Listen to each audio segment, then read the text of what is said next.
If you've ever wondered how your salary stacks up against your peers, then this is the video for you. We're going to cover what the average salary is by age group for people who live and work in the US, for people in their 20s all the way up to over 65. And I'll also share 3 tips for how you can increase your own income. If you're new to this channel, I'm Matt, I'm a finance consultant. I've spent over 8 years working for one of the top consulting companies in London. I now run my own company, and on this channel I talk all things personal finance. So let's get going. According to the US Bureau of Labor Statistics, the median annual income for employed people in the US is now around $59,000. The income figures in this video are based on median numbers or the middle point value, as it's often a more accurate representation of the everyday person, rather than averages which can be skewed by a few very affluent individuals. The first age group is between 20 to 24 and they have a median annual income of over $39,000.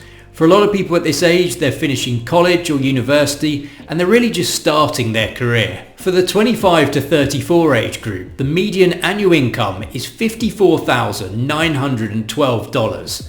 This is the largest jump in salary by age group, going up by over 39% compared to the 20 to 24 age group.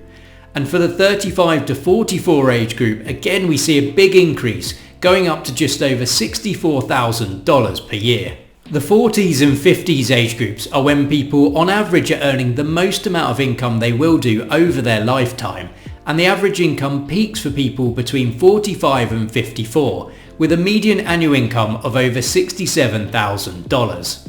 From 55 onwards, the average pay starts to decline as people are approaching the latter stages of their career. For people aged between 55 and 64, the median annual income is just over $65,000, and it decreases again as people get closer to retirement age. For people aged over 65, the median annual income is $61,100.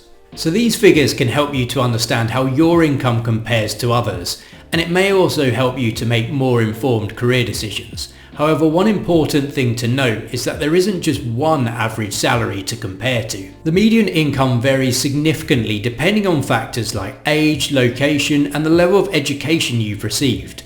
For example, the median annual earnings for those with a bachelor's degree is 72% higher than those who didn't receive any higher education. And when you look at pay across the different states, the median income varies greatly too.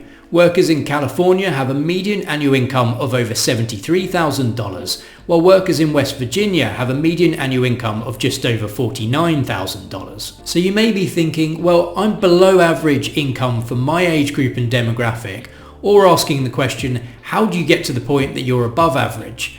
I'm going to share 3 tips for how you can try to increase your own income.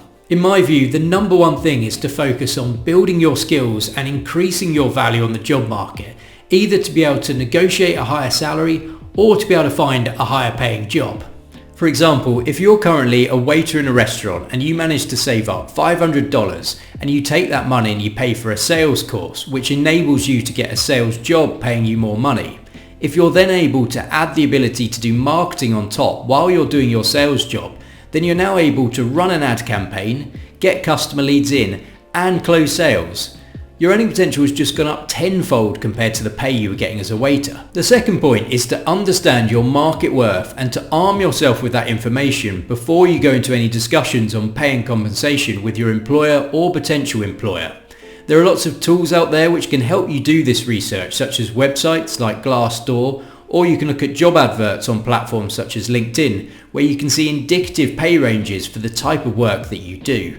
I think probably the best way is to connect with recruiters to understand opportunities for a similar job at another company and what the pay will be like. The key is to get robust data which is comparable to your current job or the job that you're going for. For example, it's in the same industry, the same location, and at the same job grade. By doing this and arming myself with the right information, it's one of the things that's helped me to double my income over the last 12 months. And I think if you can get in the habit of periodically doing this, it will put you in a much stronger position to be able to negotiate your pay and get your true market worth. And the third potential way to increase your income is to start a side hustle business. There are lots of videos on YouTube and online giving ideas on what you can start from scratch. And many of these you don't need to have lots of startup money to get going with yourself. For example, it could be teaching a short course online on how to edit photos, which you can do on platforms such as Udemy. Joe Parry is a good example of this. He's earned over $500,000 since 2015 selling courses on Udemy on everything from business planning to social media marketing and computer software. This is just an example to help get you thinking. There are lots of different types of side hustles that you can start. Have a think about what strengths and skills you already have that could earn you some additional money on the side. The final point I'll finish this video on is that by having a high earned income doesn't necessarily mean that you're rich.